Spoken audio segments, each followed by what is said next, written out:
that control was under a person, the executive director or general manager, CEO, whatever you called them. In this case, was called the zanjero. And the zanjero equivalency today would be the water master, for instance. That's the person that you would go to and you say, I need to have so much water delivered to my tract of land. And he would keep track of the amount of water, and he would make sure that the ditches were open and water flowed down to your tract, and he'll tell you at 3 o'clock in the afternoon, you're going to get so much water, and you had to make sure you were ready to take it. That was all done underneath this committee of 9 through the zanjero. And so there was now some organization to the distribution of water in the San Gabriel Valley. But at the same time, 1900, this really, you could see the writing on the wall. The San Gabriel Valley was changing. We were all of a sudden becoming a society where people, or an area where people wanted to live. So we're starting to see towns develop. In the 1890s to 1900, you saw towns like Covina starting to really develop, El Monte starting to develop, Baldwin Park starting to develop. A lot of communities were starting to become organized during this period of time. This happens to be a picture of those ditches I was talking about in the zanjero. And I think the guy standing next to the ditches is actually the zanjero. He's an interesting looking fellow. For many, many years, probably close to 2.5 decades, the guy who did that job was a guy by the name of M.D. Jones. He was the zanjero. But he would open up these ditches and water would flow. So let's kind of look at in the mid-1800s, we've got basically natural scrub vegetation throughout the San Gabriel Valley. We've got this braided stream that works its way through the San Gabriel Valley. There's really no confines. It's subject to flooding. It's subject to all kinds of problems during the course of its flow from the northern part of the valley, which is up in the canyon, all the way through and through Whittier Narrows. By the late 1800s, now we're starting to see towns, and we're starting to see some of these crops that are being developed in the San Gabriel Valley. So at this point in time, about half of the valley is covered in crops, either orchards, vineyards, or some sort of a crop. Half of the San Gabriel Valley is still virgin land, late 1800s. This cutaway gives you an idea of this bathtub I'm talking about. It's not exactly like this, but you can get the idea. So now we're entering an era of rapid growth, 1900s to 1945. I was reading in the paper this morning. I live out in the Inland Empire, and the Daily Bulletin had an interesting article this morning in the paper about the fact that the Red Line actually started from Pomona to Los Angeles 100 years ago today. Isn't that amazing? It was interesting to do that. Henry Huntington and his Pacific Electric Company expanded the ability for people to live outside the city of Los Angeles and work in the city of Los Angeles. What's interesting is my grandfather, this was the period of time that my grandfather, who lived in Los Angeles, decided to move to El Monte. And so he moved into a little piece of property, 5-acre parcel, up off of Laura Azusa Road, just east of Peck. And that's where my mom was attended school and was raised, was in El Monte. But it was during this period of time that he made that decision. It was a conscious decision to try and get people outside of the city of Los Angeles. Now, there was reasons for that. There was massive land development going on. Properties were starting to get expensive, and so they wanted people to buy tracts of land. The aircraft industry was starting to become an important part of the Southern California culture, and you saw people like Glenn Martin, Jack Northrop, Howard Hughes, Donald Douglas starting to develop places of work, mainly in the central and west basins, just south and west of where we are today. But those plants played an important part in establishing the culture of the Southern California area. And so people needed to work and live nearby. And so this communication or transportation system that we had was very important. There was also a massive flood in 1914 that affected water policy. Now this is, in 1914, was a 100-year storm. Throughout Los Angeles County, there was $10 million worth of damage that was done, and the creation of the LA County Flood Control was as a result of the 1914 flood. Now, I had some video of it, but I didn't want to show it here today because it's rather long. But there's some really massive problems that occurred during that flood of 1914 that had to be dealt with. Now, as a result of that, there were a number of things that occurred. One of the things that occurred was they started to put in some dams. And you started to see Morris Dam, Cogswell Dam, San Gabriel Dam up in our canyons were built soon after 1914 in order to help control the water flow into the San Gabriel Valley. Other water infrastructures throughout Southern California also had an influence on what was going on in the San Gabriel Valley. Owens Valley from 1904 to 1913 was developed. Everybody has heard about Mulholland and his work in the Owens Valley and the development of the water system down to the city of Los Angeles. Well, during that same period of time, 1920, the San Gabriel Protective Association was established. It was a nonprofit agency, and it was set up primarily to deal with the city of Pasadena. Pasadena was growing. As a matter of fact, I got a slide later on, you'll see it, that shows a little bit about the growth in the San Gabriel Valley, and you'll see Pasadena grew massively. What's interesting is that there were certain outposts along this transportation route moving into Southern California. San Bernardino was the first one, Pomona was the second one, Pasadena was the third one, and then it moved into Los Angeles. And those were the four major growth areas that first grew in Southern California, because that's where the trains stopped, that's where the stagecoaches stopped. Those were the places where people actually got off and saw what Southern California, and that's where they made their homes. So the Protective Association was set up in order to file a lawsuit and deal with the city of Pasadena, who was claiming water rights off the San Gabriel River. So the Protective Association was established. In 1937, the Spreading Corporation was established, and that was essentially to develop spreading grounds so that water was put down into the ground. Remember, at this point in time, we now have some interesting technology going on. We're actually pumping water from the groundwater. We're not just taking surface flows anymore. We're taking groundwater and using it on our agricultural tracts of land and for dealing with the general public. So the Spreading Corp was absolutely important. It was necessary. They knew they needed that to replenish the groundwater. Also, the creation of the Metropolitan Water District in 1928. They were created in order to bring water into Southern California. All of you are familiar with the Colorado River Project. Well, the Metropolitan Water District of Southern California was created to build the Colorado River Project. Now, this is an interesting time. 1932 is when they're developing their campaign, the bond measure to pay for the Colorado River Project. And they developed a newsreel. This was really the first ad that was put in mass media. If you went to the movies in 1932, this is what you saw. This is a clip.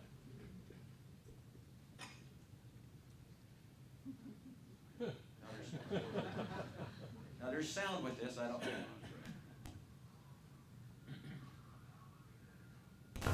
Well, if we don't get that soon, I'm a goner. I can't hold out much longer.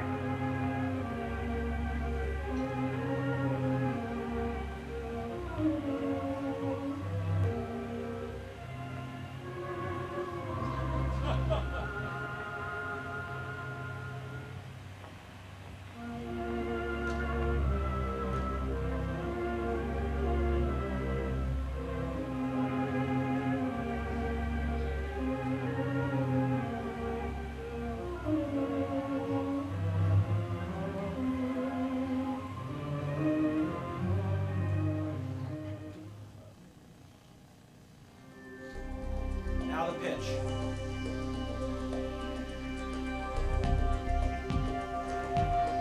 You have just witnessed the tragedy of the desert. This same tragedy has occurred many times in the history of man. The moral to be gained by it must be learned. For we here in Southern California are face to face with a water problem, while lacking the dramatic element is far more serious because it affects the lives and property of every man, woman, and child in this region. All Southern California was at one time a desert waste, such as you see here. We have reclaimed this desert, and now we have in its place this growing empire. Looks just like that picture of Azusa I showed earlier.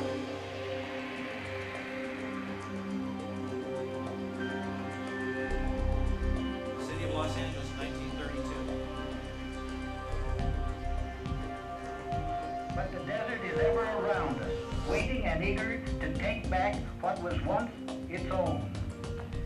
And it will take it back unless we bring in more water.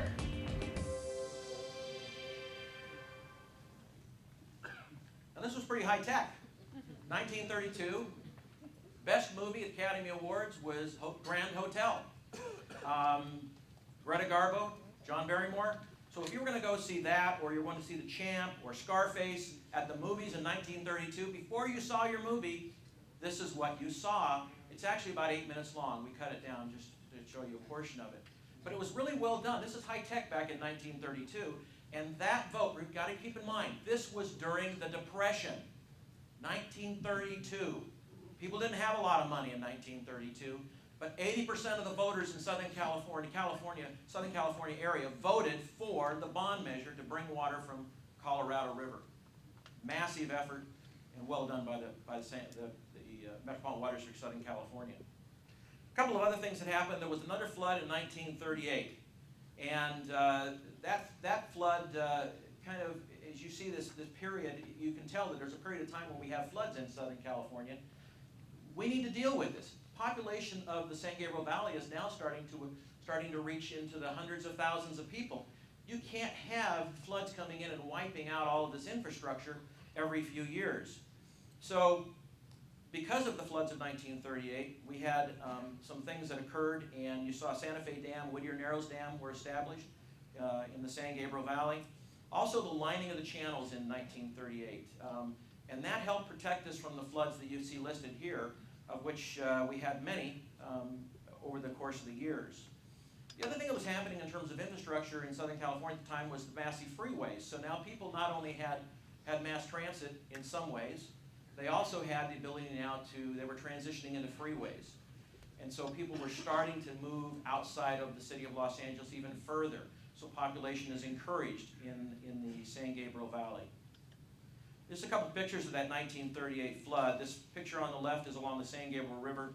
And as I recall, that was somewhere up right around Azusa. And you can see it's wiping out one of the roads there and some of the power lines that are along there. The second one on the right is the San Gabriel River as well, and that's a railroad bridge that's being wiped out. The western portion of that bridge is completely wiped out and needed to be completely rebuilt. This picture on the left is another picture from the 38 floods. Now that's, I'm not 100% sure because the picture didn't have a description, but I'm trying to place this. I think that's El Monte High School Stadium right there in 1938. There's a grandstand right there. And I think that's the El Monte downtown or near the area of El Monte, which is 1938 also happens to be the year my dad graduated from high school there at El Monte. The one on the right picture is actually from Monrovia. And I think that is Route 66 coming across the center here, and I think that's 5th right there. Massive flooding. Now remember, these pictures were taken after the flood. They couldn't get out and take pictures during the flood. They took them after the flood, so massive damage.